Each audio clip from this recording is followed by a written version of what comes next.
Imagine this. It's a sweltering summer evening in 1948, Adelaide, Australia. The beach is alive with families picnicking, lovers strolling hand in hand. But as twilight bleeds into night, one figure catches is a man in a sharp suit, tie knotted perfectly, shoes gleaming like he'd just stepped from a ballroom. He lights a cigarette, takes a slow drag, and leans back against the seawall. Witnesses later swear he looked ...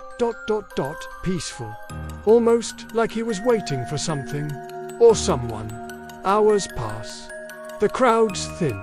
Dawn breaks on December 1st, and there he lies still as stone, eyes half open to the indifferent sky.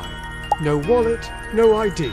Every label meticulously sliced from his clothes and tucked in a hidden fob pocket. A tiny scrap of paper, rolled like a forbidden note. Tamam Shud. It is ended. It is finished. Who was he? A poisoned spy, whispering Cold War secrets to the tide. A heartbroken lover, silenced by betrayal. Or a ghost who erased himself from the world. This is the Somerton Man. And for 73 years, his shadow has haunted us. But in 2022, a DNA twist cracked the code ... Or did it? Stick around as we plunge into the unsolved abyss. The truth might just swallow you whole. Welcome back to Unsolved Abyss, where we drag the darkest mysteries from the depths and hold them to the light. Today, we're unraveling the Somerton Man, one of Australia's most tantalizing enigmas. A case that blends poetry, poison, and paranoia. It's got spies, codes, and a beachside body that screams foul play. What makes it so alluring? Because even with a name now attached, the why and how still echo like waves on that fateful shore. Before we dive deeper, hit that subscribe button and ring the bell. We're plumbing new abysses every week, from Cold War ghosts to cursed artifacts. I read every one, and the best might get shouted out next time. Alright, abyss-dwellers... let's descend. It was just after 6 a.m. on December 1st, 1948, when John Lyons, out for his morning constitutional along Somerton Beach, stumbled upon the impossible. There, propped against the concrete seawall like a discarded mannequin, lay a man, immaculately dressed in a grey suit, white shirt, red and blue tie, and polished brown shoes that looked fresh from the cobbler. No blood, no bruises, just ... gone. His last meal, a pasty, still half-eaten in his pocket, as if he'd paused mid-bite to contemplate eternity. Word spread like wildfire. By midday, the beach was cordoned off. Police photographer Harry Frank stumbled upon the real kicker in a secret pocket sewn into the trouser cuffment for a fob watch, perhaps a tightly rolled scrap of paper, no bigger than a postage stamp. Unrolled, it revealed two words in elegant, antique script: Tamam Shud, Persian for it is ended. Torn from the final page of the Rubaiyat of Omar Khayyam, a 12th century collection of quatrains about fate, wine, and fleeting life. Eerie, right, as if he'd scripted his own exit line. But the suitcase, that's where the plot thickens. The day before, on November 30th, a brown leather valise had been checked into the Adelaide railway station cloakroom, unclaimed for days. It was opened on December 8th. Inside, a set of spare clothes, some grooming tools, a stencil kit for marking cargo, and bizarrely a spool of orange thread that didn't match the suitcase's repair. One tie bore the faint brushmark T. Keen for items had American labels, cut out just like the suit on the body. And get this, the train ticket stub inside matched the route from Melbourne. Had our man travelled incognito, shedding his past like old skin? The autopsy, conducted by pathologist John Barclay Dwyer on December 2nd, peeled back more layers of the impossible.